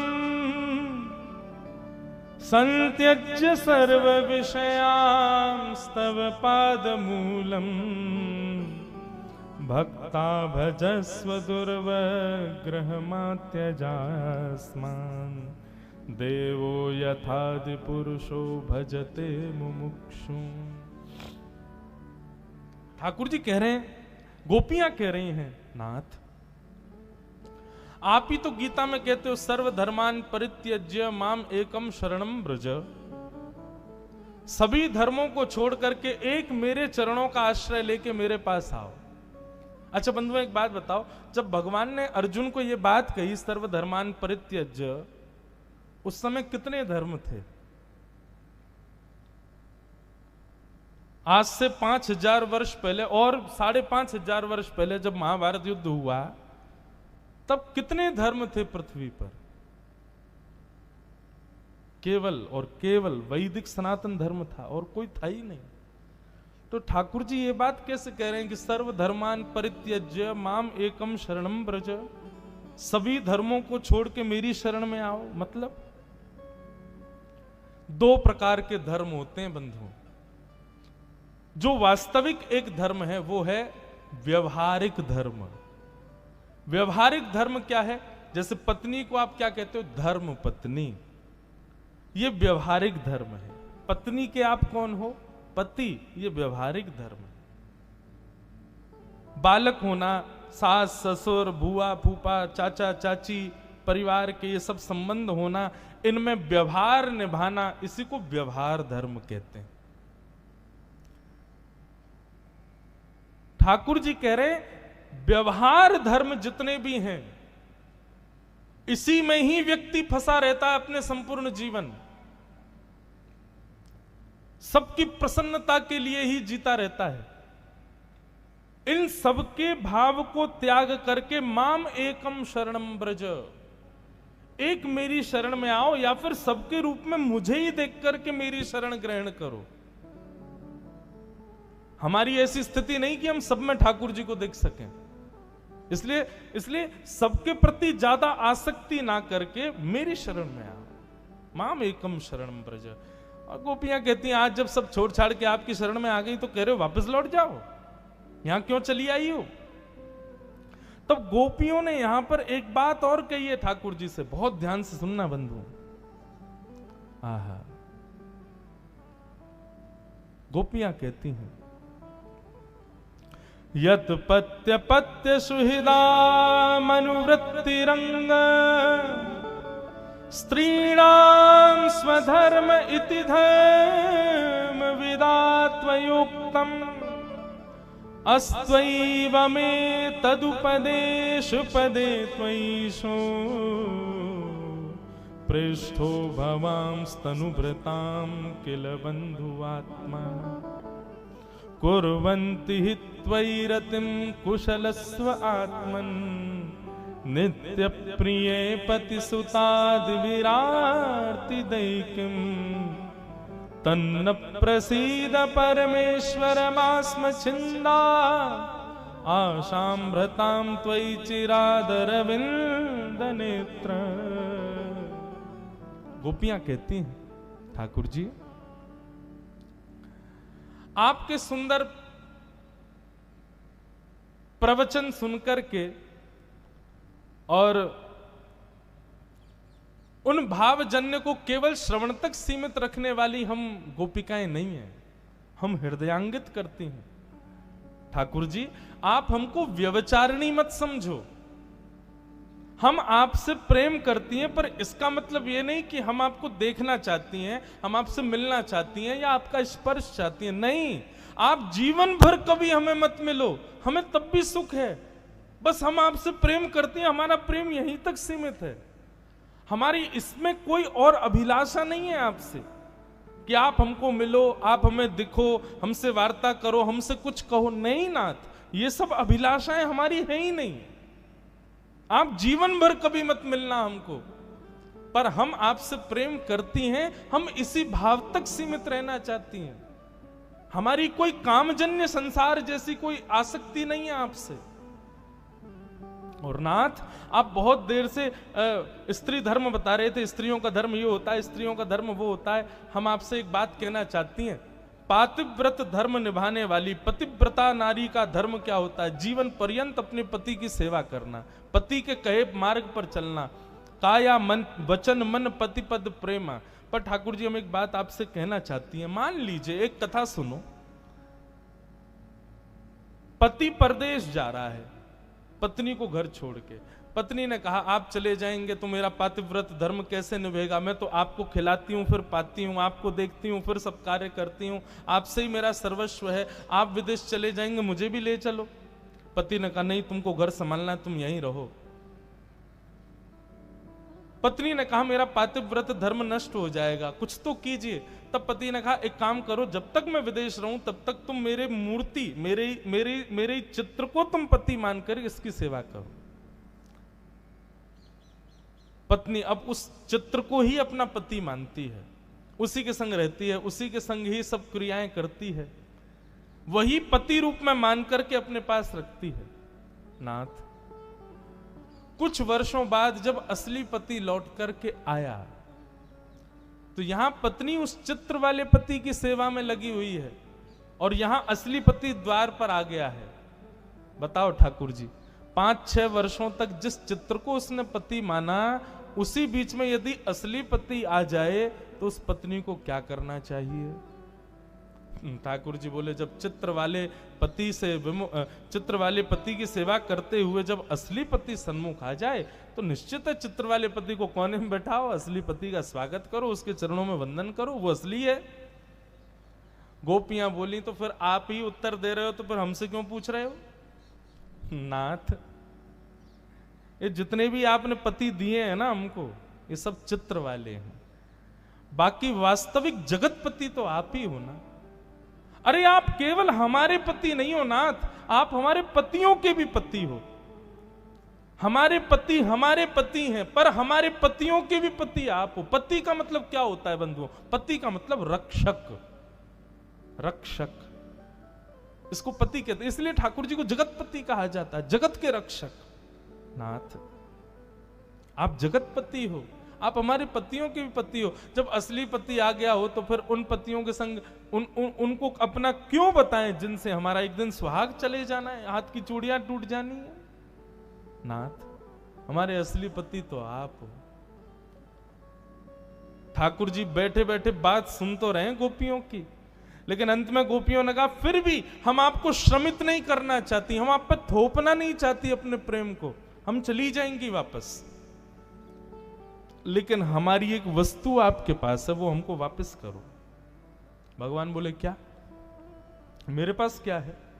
बोले चित्तम सुखेन भवता पहितम ग्रहेषु। हमारा चित्त आपके पास है, हमारा मन आपके पास है नाथ। वो मन आप में लगा रहेगा तो वहां केवल हम लोग क्रिया करेंगे, क्योंकि मन तो आपके पास है। और शरीर केवल चलता फिरता उठता बैठता रहे और मन कहीं और रहे तो एक प्रकार से वो शव है। उस शव का क्या फायदा? मन तो आप में लग चुका है हमारा। आपके पास दो ही ऑप्शन है ठाकुर जी, या तो हमको स्वीकार करो या फिर हमारा मन वापस करो। ठाकुर जी बोले मन वापस तो हो नहीं पाएगा। मन वापस कैसे करूं? क्योंकि मैं यदि ब्रश से चला भी गया तो भी मन तो मेरे पास ही लग गया तो लग गया, बस अब वो हट थोड़ी सकता है। तो अंत तो गत्वा एक ही ऑप्शन बचा कि हमको स्वीकार करो। गोपियों का भाव सुनकर के ठाकुर जी मंद मंद मुस्काने लगे। गोपियों के प्रेम भाव पर ठाकुर जी आनंदित हो गए। आहा,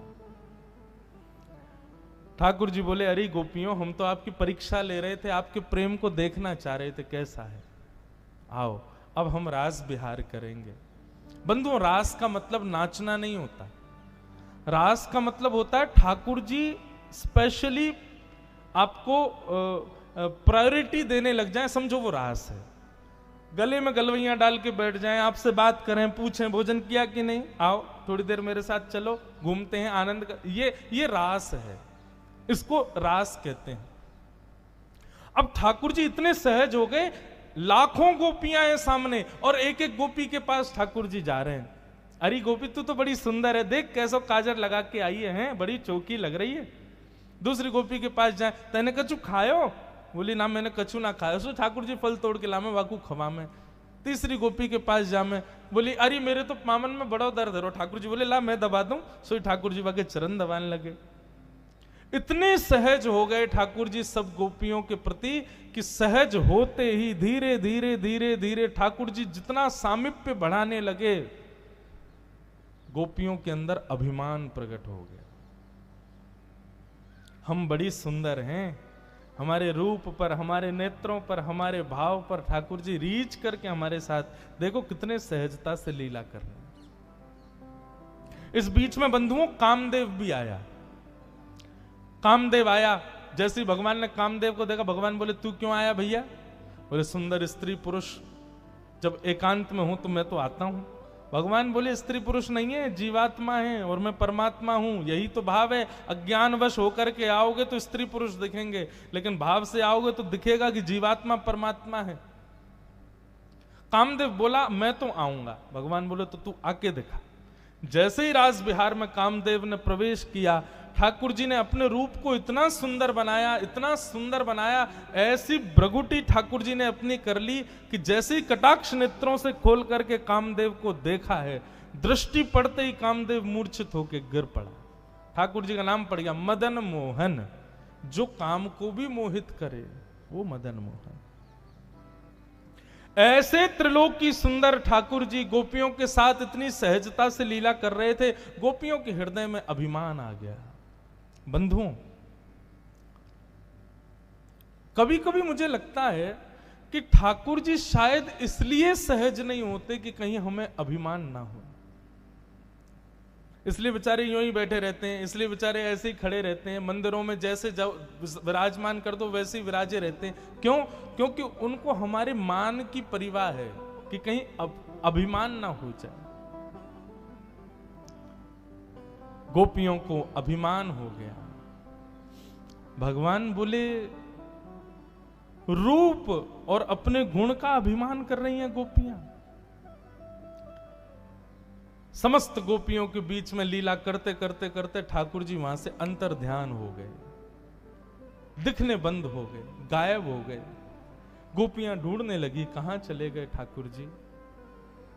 ढूंढते ढूंढते वन में चली गई, तुलसी से जाके पूछें, वृक्षों से पूछें, सब जगह पूछा। प्रेम की बंधुओं 10 अवस्थाएं होती हैं। हम मानवों की पहली अवस्था भी नहीं है, लेकिन गोपियां तो 9वीं अवस्था में पहुंच गईं। और जब प्रेम की 9वीं अवस्था पार होती है तब जड़ भी चैतन्य दिखाई देने लग जाता है। वृक्ष भी ऐसा लगता है बोलते होंगे। पशु पक्षियों से पूछ रही हैं गोपियां, तुमने श्याम सुंदर को देखा? सब जगह भ्रमण करती करती यमुना के तट पर आई और वहीं श्री किशोरी जी को देखा। चरणों में प्रणाम करते हुए निवेदन किया, हे श्री जी, आप ही बताओ श्याम सुंदर कहां? बंधुओं, हमारे ब्रज में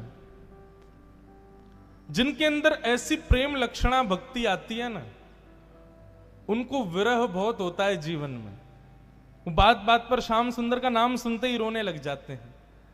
ऐसे लोगों के लिए बताया कि भैया श्री जी की शरण ग्रहण करो, श्री राधा रानी के शरणागत हो जाओ, श्री जी कृपा करेंगे तो श्याम सुंदर निश्चित प्राप्त होंगे। सब गोपियां राधा रानी के समीप पहुंचे। मुझसे 2-4 वैष्णवों ने यहां पर भी निवेदन किया, जो पीछे बाहर से वैष्णव आते हैं, महाराज जी आप जब रास पंचाध्याय सुनाएं तो एक बार श्री जी का वो भाव जरूर कहिएगा, हम श्री जी से प्रार्थना करें। मुझे ये भाव बहुत प्रिय है, लेकिन मैं बहुत कम गाता हूं अपनी कथाओं में।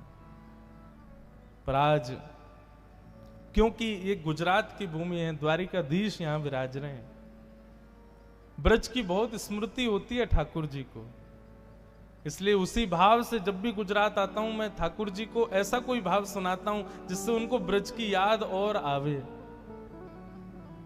सब गोपियां श्याम सुंदर मिलकर के बिछड़ गए हैं। इस विरह में किशोरी जी के चरणों में प्रार्थना कर रही हैं। हम भी प्रार्थना करें। सब लोग गाओ।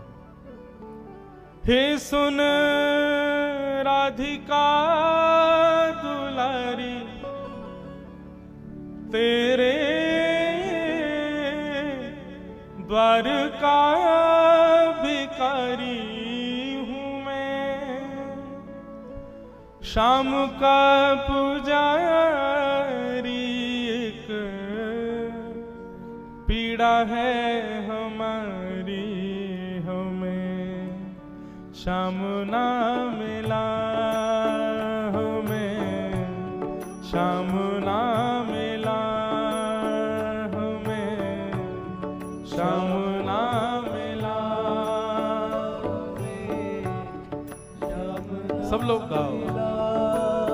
हे सुन राधिका दुलारी, सुन राधिका दुलारी, तेरे द्वार का भिखारी हूँ मैं, द्वार का भिखारी, एक पीड़ा है हमारी, एक पीड़ा है हमारी हमें, शाम ना मिला हमें, शाम ना मिला हमें, शाम ना मिला हमें, शाम ना मिला। हो देता है कन्हाई जिसे प्रेम की दशा, देता है कन्हाई जिसे प्रेम की दशा, हो सब विधि उसकी लेता है परीक्षा। ओ सब विधि उसकी लेता है परीक्षा। कभी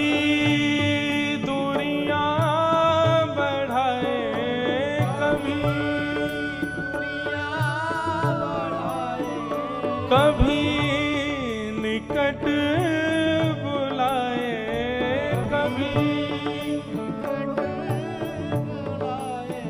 छलिया हाथ नहीं आए, छलिया हाथ नहीं आए। श्याम ना मिला हमें, श्याम ना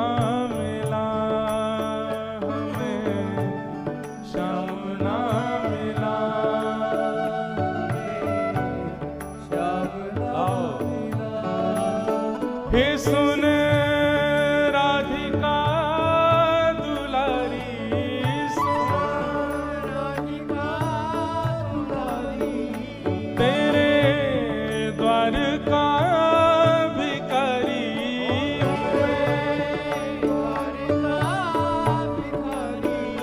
एक पीड़ा है हमारी, एक पीड़ा है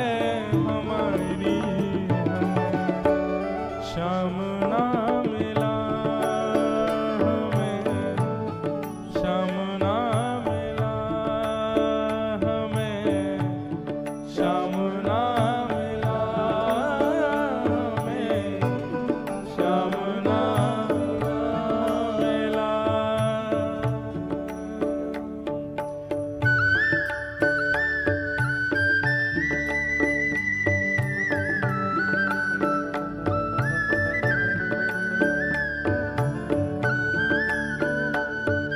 बोलो वृषभानु दुलारी की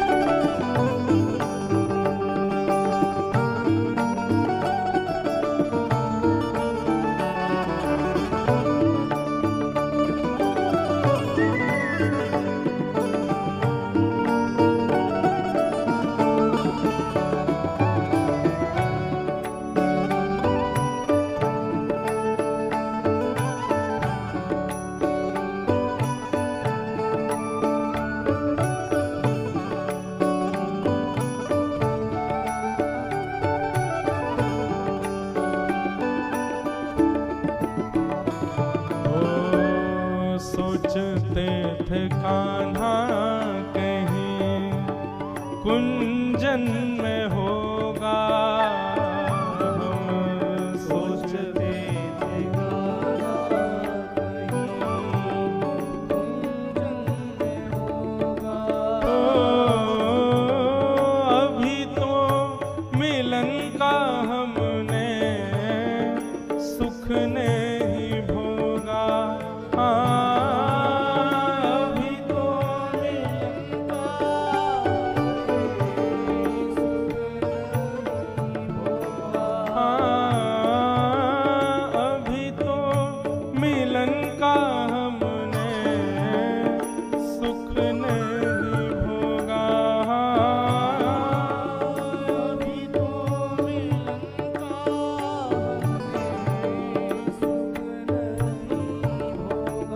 सुन के प्रेम की परिभाषा, सुन के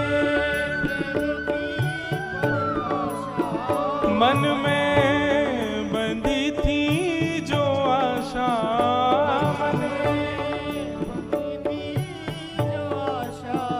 आशा हुई रे निराशा, झूठी दे गया दिलासा।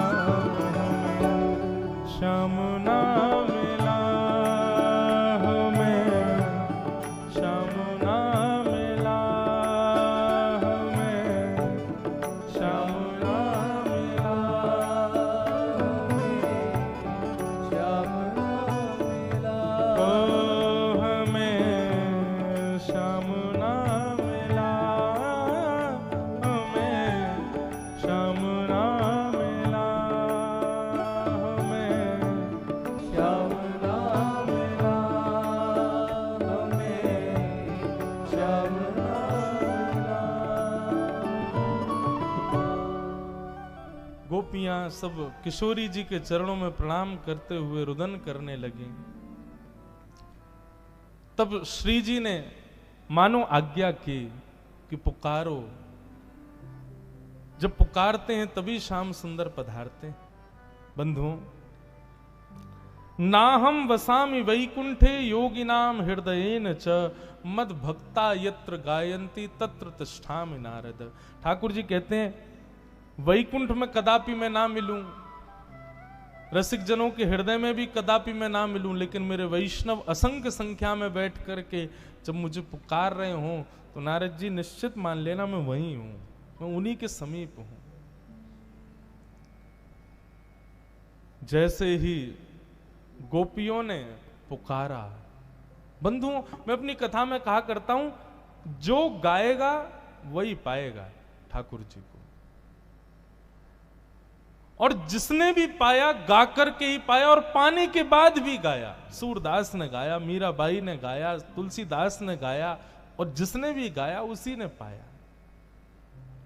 गाने का मतलब मेरा कोई ऐसा नहीं कि सुरीला गाओ, राग रागनी में गाओ। गाने का मतलब पुकारो। जब तक नहीं पुकारोगे, जब तक नहीं ध्याओगे, जब तक नहीं स्मृति करोगे, तब तक नहीं मिलेंगे ठाकुर जी। गोपियों ने एक गीत गाया जिसको गोपी गीत कहते हैं। कार्तिक मास में हमारे ब्रज में, हमारे वृंदावन में इस वक्त आपको वैष्णवों की टोलियां मिलेंगी। कार्तिक मास में इतनी भीड़ होती है वृंदावन में, और वृंदावन में प्रदर्शन करने वालों की भीड़ नहीं होगी, अभी दर्शन करने वालों की। रशियंस मिलेंगे, अमेरिकन्स मिलेंगे, यूरोपियंस मिलेंगे। इस वक्त वृंदावन में सब भरे होंगे। और पता उनका नियम क्या? सुबह 3:30 बजे उठते होंगे और तिलक आदि स्नान करके, तिलक लगा करके सारे मंदिरों के दर्शन करना, वृंदावन की परिक्रमा करना, तुलसी जी की अर्चना करना, यमुना जी को प्रणाम करना, और श्री गोपी गीत का पाठ। कार्तिक मास में नियम होगा अभी सब वृंदावनियों का। पूरा तो नहीं गाएंगे, पर 2-3 श्लोक हम भी गोपी गीत के गा दें। और बंधुओं, आप में से जो वैष्णव चाहते हैं कि हम महाराज जी अब अपने शेष जीवन में कुछ नियम रखें, तो अगर आप कर सको, गोपी गीत का रोज पाठ करो, अपने ठाकुर जी को सुनाओ। और एक और बात, कई लोग मुझे कंप्लेन करते, महाराज जी हमसे संस्कृत नहीं आती तो याद ही नहीं होता हमको। एक बात बताऊं आपको, श्रीमद् भागवत की स्तुतियों को कभी संस्कृत भाषा मान करके पढ़ोगे तो कभी याद नहीं होगी। आप संस्कृत भाषा जान करके ना तो पढ़ो ना याद करो। हम जब पढ़ते थे तो मैं अपने गुरुजी को गलत श्लोक सुनाता था, याद ही नहीं होते थे। तो हमारे गुरुजी ने हमको ये युक्ति बताई, बोले कि भैया उसको केवल भाषा समझ करके मत पढ़ो, भाषा समझ करके पढ़ोगे तो भाषा की तरह ही याद करनी पड़ेगी, रट करके। तो हमने कहा गुरुजी क्या करें? बोले पहले उसके भाव को समझो, भाव समझ करके, भाषा नहीं, एक गोपी अपना भाव प्रस्तुत कर रही है, असंख्य गोपियां गा रही हैं, उस भाव से उसको जब गाओगे याद हो जाएगा। और ये फैक्ट है। तो गोपी गीत आप सब लोग अपने ठाकुर जी को निश्चित सुनाया करो। गोपियां गा रही हैं, जयति तेधिकम जन्मना ब्रजः श्रयत। आप ज्यादा इतराओ मत। वास्तव में तो लाल जी, ये जो आप इतने प्रेमी बन गए हो ना, आपसे लोग इतना प्रेम करते हैं, इसमें भी कारण ये है क्योंकि आप ब्रज में जन्मे हो। यदि आपका जन्म ब्रज से इतर कहीं और हुआ होता तो इतना प्रेम आपको ना तो मिलता, ना आप इतने प्रेमी किसी को लगते। ये तो हम ब्रजवासियों का प्रेम है कि आपका भी प्रेम इतना जग गया है। इसलिए आप जो ये रसिया बन गए हो ना, इतने रसिक बन गए हो, ये भी ब्रज की कृपा से बने हो। अब मैं कभी कभी मन में सोचता हूं, हमारे बाल कृष्ण भगवान का जन्म किसी और प्रांत में हुआ होता या कहीं और हुआ होता तो कैसा लगता। मान लो ठाकुर जी का जन्म चेन्नई में हुआ होता, श्री बालकृष्ण प्रभु चेन्नई में भय होते, कैसा लगता? ठीक है, सब जगह अपने अपने भाव हैं, पर जैसो प्रेम ब्रजवासी ने प्रकट किया ठाकुर जी के प्रति, वैसो प्रेम तो कोई नहीं कर सके। गुजराती में एक कीर्तन गाते हैं वहां द्वारिका में, नंद बाबा ने माता यशोदा जी सांवरे, ममतानी मूर्ति मारी रह गई गोकुल मां। 56 भोगयन थाल धराई के, कासानी थाली मारी रह गई गोकुल मां। माखणनी मिश्री मारी रह गई गोकुल मां। ठाकुर जी से कोई ने पूछी आपको द्वारिका में सुख मिलता है? ठाकुर जी बोले हाँ राजपाट है, सब कुछ बढ़िया है, लेकिन ब्रज की बहुत याद आवे। क्यों? हमारे ब्रज में कहते हैं, बोले ठाकुर जी इतने प्रिय क्यों, श्री कृष्ण इतने प्रिय क्यों लगते हैं? क्योंकि ब्रजवासियों ने अपना प्रेम प्रदान कर करके उनका प्रेम स्वरूप बना दिया है। वही बात गोपियां कह रही हैं, लाला तुम ज्यादा इतराओ मत, ये जो तुम अंतर ध्यान हो गए हो ना, ये हमारे ब्रज की वजह से ही तुम इतने प्रेमी बने हो, और हम ब्रजवासी को ही कष्ट दे रहे हो। ते जन्मना ब्रजम अधिकम जयति, तुम्हारे जन्म के बाद ब्रज की और ज्यादा प्रतिष्ठा बढ़ गई, मतलब तुम्हारे जन्म से पहले से ब्रज प्रतिष्ठित है।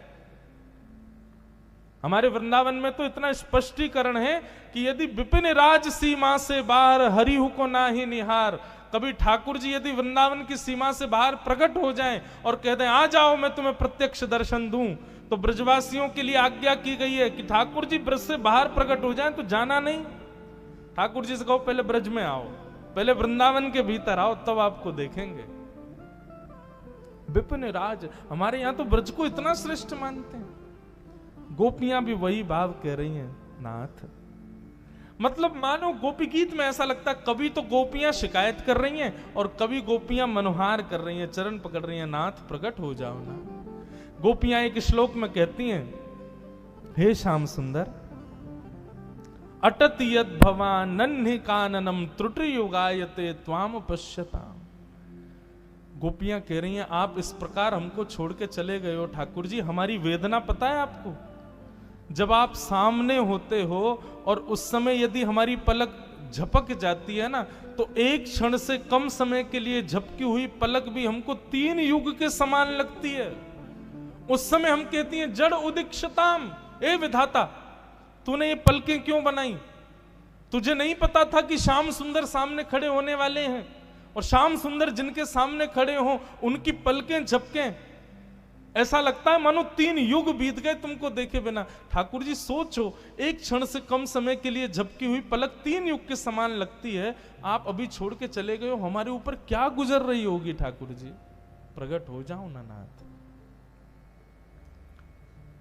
उत्कंठा हनुमान जी के विषय में आता है बंधुओं कि श्री हनुमान जी महाराज पूरे दिन तो राम जी के संग रहते, लेकिन जैसी रात्रि होती तो श्री राम जी कनक भवन में चले जाते, अंतःपुर में अपने प्राइवेट कक्ष में।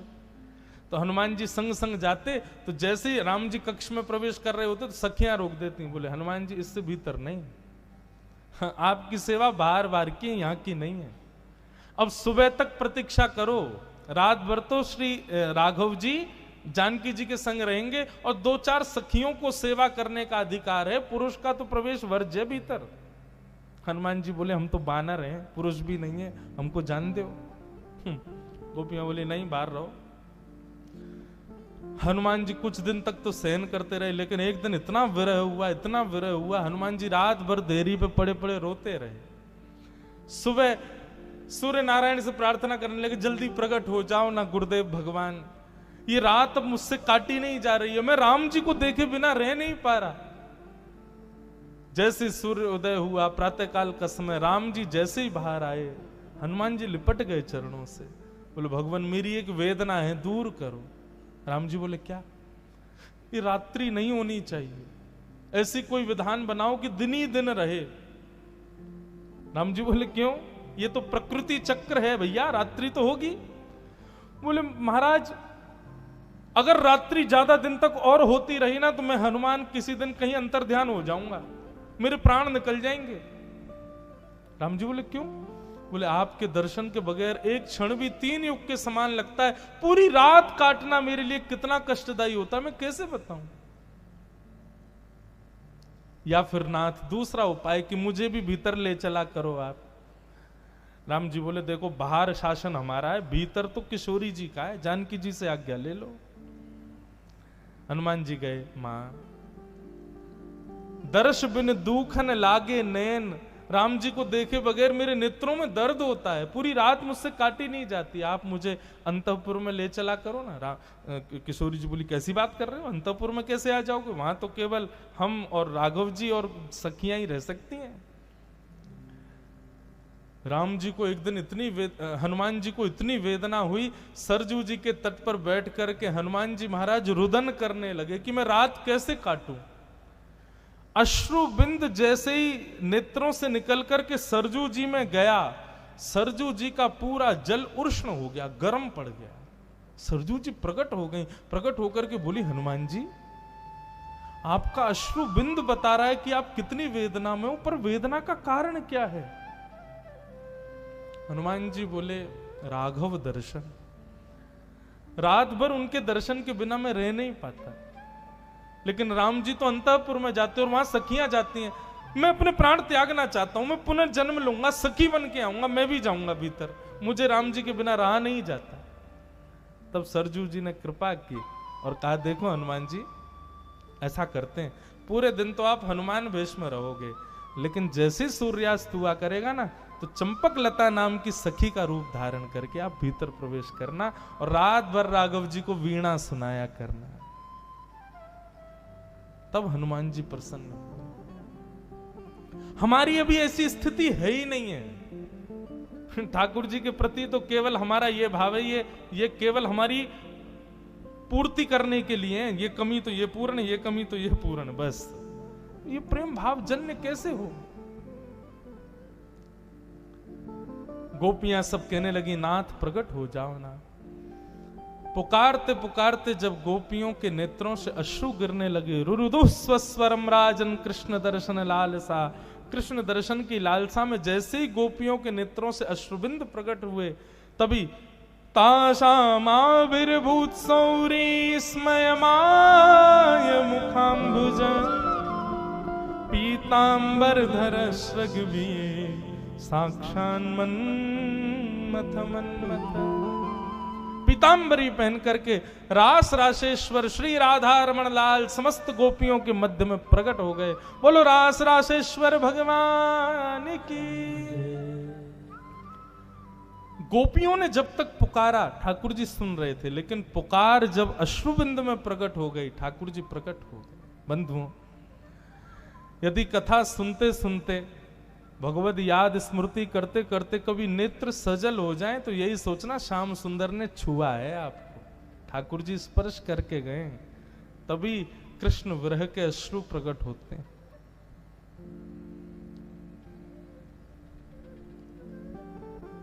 गोपियों के अश्रु जैसे आए, रुरुदु स्वस्वरम राजन, ठाकुर जी प्रकट हो गए। कृष्ण विरह में अश्रु प्रकट हो जाए तो समझना ठाकुर जी प्रकट हो ही गए हृदय में। अब ठाकुर जी संग ही हैं। ठाकुर जी प्रकट हो गए, सब गोपियों ने ठाकुर जी को पकड़ लिया, बोले कहीं दोबारा नहीं भाग जाएं। भगवान बोले अरे अरे अरे ऐसे मत करो, हम तो बस परीक्षण कर रहे थे, आपको देख रहे थे, हम कुछ खाने गए थे। गोपियों बोली क्या खाने गए थे? बोले आप सबको जो अभिमान हो गया था ना उसको नष्ट करने गए थे। आपको रूप का अभिमान, अपनी योग्यताओं का अभिमान हो गया था, अब आप सब अभिमान रहित हो गई हो। इसका परिणाम क्या है कि अभिमान रहित है। अभिमान रहित व्यक्ति कभी रो नहीं सकता, अभिमान युक्त व्यक्ति रो नहीं सकता। अभिमान रहित व्यक्ति के ही नेत्रों में से आंसू आते हैं। और एक और बात, संसार के लिए नहीं, भक्ति प्राप्ति, भगवत प्राप्ति में यदि किसी के नेत्र सजल हो रहे हैं तो निश्चित है कि वो अभिमान रहित है। गोपियों के नेत्रों के अश्रु प्रमाण दे रहे हैं कि वो अभिमान रहित हो चुकी हैं। ठाकुर जी बोले अब हम रास नहीं, अब हम महारास करेंगे। और जितनी गोपी थी उतने कृष्ण ने रूप धारण कर लिए और वृंदावन की भूमि में यमुना के तट पर महारास हुआ। आहा, कैलाश पर बैठे हुए महादेव नेत्र खुल गए। पार्वती जी से बोले रक्षा करना कैलाश की, हम जा रहे हैं। बोले कहां जा रहे हो? बोले वृंदावन जा रहे हैं, क्योंकि जगत नियंता जगदाधार जगदीश्वर आज महारास कर रहे हैं। जैसे ही महादेव वृंदावन आए, गोपियों ने द्वार रोक दिया। बोले कहां घुसे जा रहे हो? महादेव बोले मैं भी रास में जाऊंगा भीतर। गोपियां बोली भीतर केवल गोपियां और श्री कृष्ण ही जा सकती हैं, कोई और पुरुष भीतर नहीं जा सकता।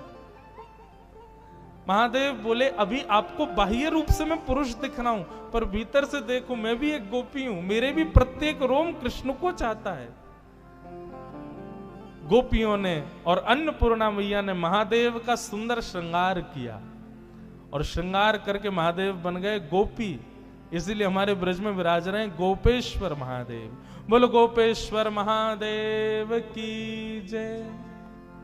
आहा, गोपी रूप धारण करके श्याम सुंदर वृंदावन में विराजते, महादेव वृंदावन में विराजते। अब यहां महारास हो रहा है बंधु। अभी अभी हमने सुना कि रास का मतलब नृत्य नहीं, तो फिर महारास में नृत्य क्यों हुआ? बंधुओं, नृत्य करना पड़े वो नृत्य नहीं, प्रसन्नता इतनी हो जाए कि आप अपने आप को रोक ही नहीं पाओ, पैर थिरकने लग जाएं, भुजाएं उठ जाएं, उसको नृत्य कहते हैं। कृष्ण प्राप्ति से गोपियां इतनी प्रसन्न हो गई कि फिर शरीर का जो भाव प्रेम था वो नृत्य के रूप में बाहर आने लगा, इसलिए नृत्य हुआ। घर में कोई बहुत खुशी का माहौल हो जाए तो जो बूढ़े दादा दादी बेचारे उठ भी नहीं पाते, वो भी नाचने लग जाते हैं, खुश हो जाते हैं।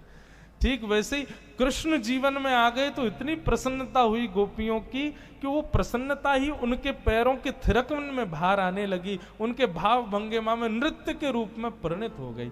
तब महारास में नृत्य हुआ। ठाकुर जी नृत्य कर रहे हैं, गोपियां नृत्य कर रही हैं, हम आप सब लोगों का मन रूपी मयूर भी नृत्य करे इस महारास में। राधा नचे कृष्ण नचे नाचे गोपी जन, राधा नचे कृष्ण नाचे गोपी जन, क्योंकि मन मेरा बन गया सखीरी पावन वृंदावन, क्योंकि मेरा बन गया सखीरी पावन वृंदावन, हे मन मेरा बन गया सखीरी पावन वृंदावन हो। हमारे भीतर भी यही भाव, श्याम सुंदर हमारे हृदय कुंज में नृत्य कर रहे हैं किशोरी जी और समस्त गोपियों के साथ। इसी भाव से करताल बजाते हुए 2 मिनट गाओ। रास रचो है, रास रचो है, आज यमुना के नारे महारास रचो है, रास रचो है, रास रचो है, आज यमुना के नारे महारास रचो है, ओ रास रचो है, रास रचो है, आज यमुना के नारे महारास रचो है, रास रचो है, रास रचो है, आज यमुना के नारे महारास। बोल रास रासेश्वर भगवान की।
शंकर आए, गोपेश्वर कहलाए।